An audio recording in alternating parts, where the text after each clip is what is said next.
दरम्यान भोंदूगिरीच्या आरोपांमुळे चर्चेत असलेल्या अशोक खरात प्रकरणी तपास यंत्रणांनी तर आर्थिक व्यवहाराच्या दिशेने पावलं उचलली आहेत। सिन्नरमधील व्यावसायिक नामकरण आवारे सध्या पोलिसांच्या चौकशीत रडारवर आहे। आवारेंनी खरातवर 13 पानांचा सविस्तर लेख लिहिला होता। आवारे सिन्नर इथल्या जगदंबा पतसंस्थेचे संस्थापक आहेत।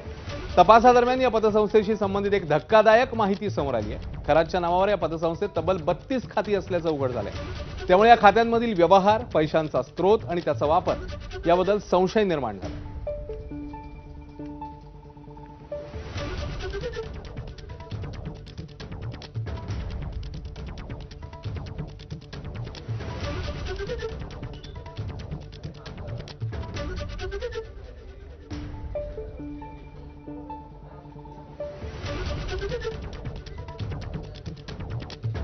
ज्या ईशान्येश्वर मंदिराच्या भरवशा